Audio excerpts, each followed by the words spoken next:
Let me start here with a single assessment, quietly shared, carefully worded, and tightly held. It is an intelligence assessment that was provided to British officials, and it concerns one place, one battle, one town in eastern Ukraine, Kupiansk. Now, if you have followed this war even loosely, that name may already carry weight for you. Kupiansk is strategic. It matters because of where it sits, because of what moves through it, because of how control of it changes the shape of the fight around it. But tonight, we are not expanding beyond what is known. We are staying exactly within what this assessment says. And what it says is stark. During the battle for Kupiansk, Ukrainian forces killed 27 Russian soldiers for every Ukrainian soldier lost, 27 to 1. That is not a slogan. It is not an estimate floating in commentary. It is a specific ratio contained in an intelligence assessment. And the assessment was serious enough, concrete enough to be shared with British officials. That ratio alone tells a story, but it does not tell the whole one. And it certainly does not tell it quickly, because ratios like that do not emerge from a single moment. They are the cumulative result of decisions, movements, positions taken and lost, advances made, and ground regained. This assessment situates that ratio squarely in the context of the battle for Kupiansk itself. Not the entire war, not other fronts, this one place, Kupiansk. And the assessment does not stop at casualties. It continues carefully into territory held and territory retaken. It describes Ukrainian advances around the area, advances that resulted in Ukrainian troops recapturing most of Kupiansk, most of it. That phrase matters. It is precise. It does not say all. It does not imply total control. It says most, and it is paired with a visual marker that carries both symbolic and factual weight. By mid-January, Ukrainian troops raised their flag on the city council building. That happened. You can pause there for a moment, because that image, a flag raised on a city council building, is not an abstraction. It is a physical act tied to a specific location at a specific time in the wake of a specific battle. It's a moment you can almost hear, one might say, the sound of fabric in the wind. The assessment does not editorialize. It does not celebrate. It does not mourn. It simply reports. It connects casualties to outcomes, losses to advances, numbers to geography, and in doing so, it forces us to slow down. Because when we hear a ratio like 27 to 1, the instinct is to react, to interpret, to extrapolate. But none of that is allowed here. The discipline of this story is restraint. The discipline is to let the facts speak in their own register. The battle for Kupiansk produced heavy Russian casualties relative to Ukrainian losses. That is what the assessment says. It does not speculate as to why. It does not assign motive or error or brilliance. It does not go beyond what can be substantiated. It simply states that Ukrainian forces inflicted those casualties during that battle, and then it moves to the map. Ukrainian advances around the area, recapturing most of Kupiansk. The flag raised on the city council building by mid-January. Each of these elements builds on the last. None stands alone. The casualties are not presented without context. The territorial changes are not presented without anchoring them in time and place. There is a kind of quiet gravity to that. Because intelligence assessments are not written to move hearts. They are written to inform decisions, and yet sometimes in their precision they do exactly that. There are moments, as one might say softly on air, when the facts themselves seem to speak. This is one of those moments. The assessment being shared with British officials also tells us something about its perceived credibility and relevance. It was not kept siloed. It was passed along. But again, we do not go further than that. We do not infer policy outcomes or diplomatic shifts. We simply note the sharing. This was information deemed important enough to be conveyed. And the information centered on Kupiansk, a battle, a ratio, a series of advances, a flag. Taken together, These elements form the opening frame of a story that is not about rhetoric or theory, but about measurable outcomes in a defined space. It is about what happened there, according to this assessment. And as we move forward, the task is to stay with that, to remain inside the boundaries of what is known, to let the narrative unfold in sequence without rushing ahead of it. Sometimes, as a quiet voice might say, the hardest thing is to just stay with the facts. We will. So let's stay inside the four corners of this assessment and move forward carefully.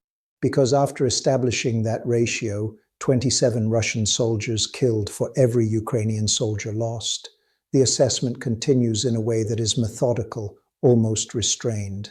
It does not dwell on the numbers. It does not dramatize them. It places them in sequence with movement on the ground. It tells British officials that Ukrainian forces made advances around the area of Kupiansk. That phrasing matters. Advances around the area. Not sudden breakthroughs everywhere, not total collapse. Advances, incremental, directional, measured. The language is precise, and precision is doing the work here. Those advances, according to the assessment, resulted in Ukrainian troops recapturing most of Kupiansk. Most. Again, that word carries weight because of what it does not say. It does not claim absolute control. It does not erase the complexity of an active battlefield. It situates progress without overstating it. This is how intelligence documents speak when they are being careful. And then the assessment anchors those advances to a specific moment in time, by mid-January. Not vaguely earlier this year, not recently, mid-January, a clear temporal marker, which means that by that point, these changes had already occurred. They were observable, they were verifiable, and with that timing comes the image that has now traveled far beyond the assessment itself. Ukrainian troops raising their flag on the city council building, not an unnamed structure, not a general area, a specific civic building, one that carries administrative and symbolic significance. And the assessment includes it not as flourish, but as confirmation, control, or at least presence made visible. There are times, someone might say quietly, when a single image does the work of a paragraph. That flag does that work here, but again, the assessment does not interpret the image. It does not describe crowd reactions or emotions or scenes beyond the act itself. It simply records that the flag was raised and when. The narrative thread is steady: casualties, advances, recapture of territory, flag raised. Each element is linked, but none is exaggerated. And there is something important about the order in which these facts are presented. The assessment does not begin with the flag. It does not lead with symbolism. It leads with outcomes measured in lives lost, and then moves to outcomes measured in ground regained. That sequencing reflects a certain analytical discipline, because territory is not discussed in isolation from cost, and cost is not discussed without reference to results. The battle for Kupiansk, as described here, is therefore not just a clash. It is a process with inputs and outputs, losses and gains, movement and markers, and the ratio, that 27-1, sits inside that process, not above it. It is also worth noting what the assessment does not include. It does not name units. It does not list commanders. It does not describe tactics. It does not compare this battle to others. It does not forecast what comes next. There is no speculation. There is no projection. There is no claim about what this means beyond Kupiansk. That absence is intentional. Intelligence assessments, particularly those shared with Allied officials, are often constructed to be additive rather than declarative. They offer data points that can be combined with other information, but they do not draw sweeping conclusions on their own. This one follows that pattern. And so, when it says Ukrainian troops recaptured most of Kupiansk, it leaves open the operational realities that still exist. It does not say the battle is over. It does not say the area is secure indefinitely. It simply states what had occurred by mid-January. That restraint is, in its own way, telling, because restraint suggests confidence in the facts themselves. There is no need to embellish them. The fact that this assessment was shared with British officials also remains part of the story, but again, only as a fact. It signals that the information was considered relevant beyond Ukraine itself. But we do not attach motive or consequence to that sharing, we simply acknowledge it. This was an intelligence assessment. It was shared. It contained these findings. And those findings describe a battle in which Ukrainian forces inflicted heavy casualties on Russian troops, advanced around a strategic town, recaptured most of it, and raised their flag on a central civic building by mid-January. That is the narrative, exactly as bounded as that. There is an emotional pull to this, even without commentary, because numbers like 27-1 are not abstract when they are tied to a named place. And a flag on a city council building is not abstract when it follows a battle described in such stark terms. I mean, someone might say softly, you don't need adjectives for that. And that may be the point. The assessment relies on the power of specificity, on exact ratios, on defined geography, on precise timing. Kupiansk is not just a dot on a map here. It is a strategic town whose control shifted, at least mostly, by mid-January. And that shift is presented as the result of Ukrainian advances that came at a particular cost, borne disproportionately by Russian forces. The assessment does not moralize that cost. It does not celebrate it. It records it. And by recording it in this way, it allows those reading it, British officials, analysts, decision makers, to understand the situation without being told what to feel about it. Sometimes, as one might reflect aloud, clarity is its own kind of gravity. This section of the story is about that clarity, about what was reported, about how it was reported, and about the discipline of staying exactly within what is known. Because the temptation always is to go further, to ask what this means for the wider war, to connect dots that are not explicitly connected, to read intent into outcome. But this assessment resists that temptation, and so must we, and this is where the record stops. Not because the story is over in the world, but because the document we are relying on reaches its natural end. The intelligence assessment shared with British officials does not trail off into implication. It does not gesture toward the future. It stops after establishing what happened, where it happened, and when it happened. And that matters, because there is a difference between a narrative that concludes and one that simply ends because it has said everything it can responsibly say. This is the latter. The assessment's final shape is quiet.